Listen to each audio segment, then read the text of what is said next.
Congolaises et Congolais, mes chers compatriotes,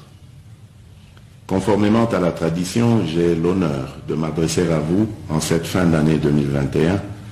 afin de vous exprimer tous mes vœux d'amour, de paix, de santé, de bonheur et de prospérité pour l'année 2022. En cette période de festivité où il est notamment de coutume de se retrouver en famille afin de célébrer la nativité et le passage à la nouvelle année, mes premières pensées s'adressent à celles et ceux de nos compatriotes qui ont eu à nous quitter au cours de cette année, et pour leurs familles et proches, pour lesquels j'implore notre Dieu, maître des temps et circonstances, d'atténuer le chagrin et de faire que la joie et le sourire illuminent à nouveau leur visage en 2022. Je ne pourrais également poursuivre mon propos sans présenter mes vœux et exprimer ma gratitude à nos vaillantes forces armées et de police qui passeront ces fêtes de fin d'année sur le théâtre des opérations afin d'assurer notre sécurité. Aux valeureux personnels soignants qui, en dépit du défi imposé par la Covid-19 et par la fragilité de nos structures de santé, s'en tient tant bien que mal au respect de son serment et veille en ce moment même sur des patients loin des leurs. À nos merveilleuses mamans qui, nonobstant les souffrances et humiliations leur infligées, font malgré tout du don de leur être, de l'abnégation, de l'amour et du partage les raisons de leur existence. À notre jeunesse, socle de notre nation, qui nourrit une foi inébranlable en le changement et le progrès, recevez, vous tous, une nouvelle fois, mes chers compatriotes, mes vibrants hommages et mes vœux les meilleurs pour la nouvelle année 2022. Mes très chers compatriotes, l'année 2021 qui s'achève a drainé son lot d'amertume et d'événements douloureux ou encore la fissuration de notre sentiment d'appartenance nationale. En effet, aucun secteur de la vie nationale en cette année 2021, ni même nos personnes, n'ont été épargnés par les répercussions économiques, sanitaires et sociales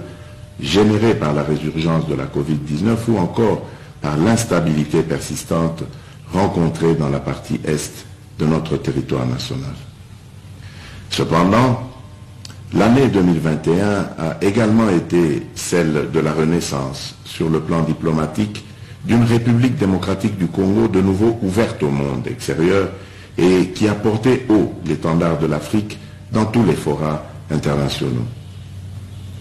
Outre la reprise de partenariats avec des institutions telles que le Fonds monétaire international, cette année 2021 a vu notre pays jouer un rôle prépondérant dans la résolution des conflits sur le continent africain, mais également se porter volontaire comme pays solution à la problématique du réchauffement climatique. L'année 2021 est également cette année où des promesses autrefois lointaines ont fini par se muer en actes formels d'engagement, comme ce fut le cas récemment par la conclusion des accords entre notre pays et la multinationale Dubai Port World pour la construction du port en eau profonde de Banana qui nous sortira de la quasi-situation d'enclavement maritime dans laquelle nous nous trouvons. Je pense également au partenariat gagnant-gagnant conclu avec les Émirats arabes unis et d'autres pays, toujours dans cet objectif de lancer une fois pour toutes notre pays sur la voie du développement au moyen d'une utilisation rationnelle et efficiente de ses potentialités vantées. Cette liste n'étant point exhaustive, j'aimerais que 2022 soit une année où les divergences et contradictions nous transcendant ne contribuent plus à la construction de murs entre nous, mais plutôt à celle de ponts où tous ensemble nous contribuerons à l'œuvre salutaire de refondation de ce bel édifice qu'est la République démocratique du Congo, notre beau pays. Mes chers compatriotes, Bandeko Babolingo, Pampangi ya Luzolo, Bana Betu Basuibwe, Wandugu Wapenzi, j'aimerais par ces vœux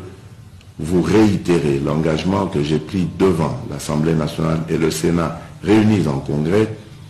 qui est d'œuvrer dans le sens de rendre à la République démocratique du Congo ses lettres de noblesse et d'en faire un pays plus fort et plus beau qu'avant. Toutefois, je ne pourrais le faire seul. C'est uniquement par la conjugaison de nos efforts à tous, mes chers compatriotes, que nous y parviendrons et que nous ferons de cette terre richement bénie un réel havre de paix, de prospérité et de progrès social. À cet égard, je nous exhorterai d'abandonner à 2021 son lot de peines et de n'emporter avec nous en 2022 que les souvenirs heureux de résilience et d'action qui l'ont marqué, de même que de pérenniser ce bel élan de foi en le renouveau qui nous rapprochera un peu plus de notre but commun à tous, qui est de relever cette nation longtemps martyre. Mes très chers compatriotes, l'espoir que représente 2022 ne doit pas pour autant nous en faire oublier les défis importants qui nous attendent et pour lesquels j'en appelle à notre vigilance à tous. En effet, outre l'obligation collective qui nous incombe d'œuvrer à la matérialisation effective d'un état de droit, il nous reviendra de redoubler d'efforts dans la protection des droits des femmes, de nos jeunes filles et enfants,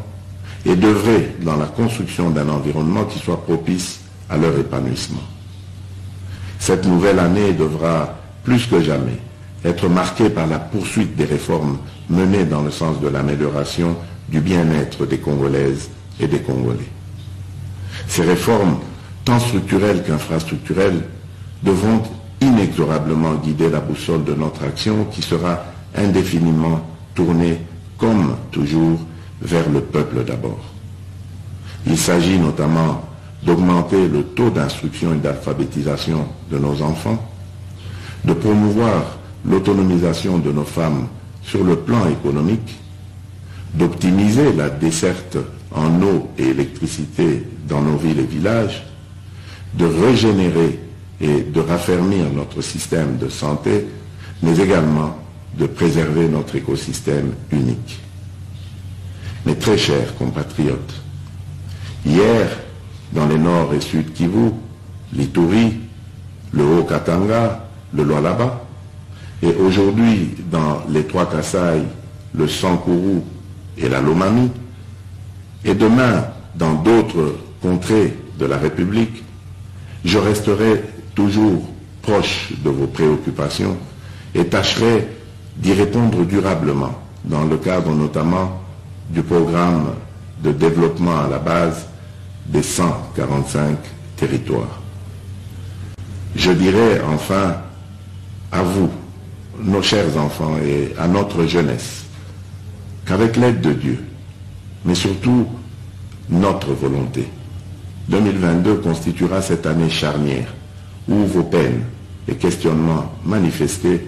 trouveront des débuts de solutions pour certains et une concrétisation pour d'autres. Ne perdez ni la foi,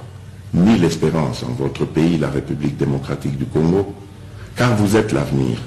celui de ce Congo nouveau, fier et doué de qualité, empli d'amour et avide de progrès. Congolaises et Congolais, bonne et heureuse année 2022. Que Dieu bénisse la République démocratique du Congo. Je vous remercie.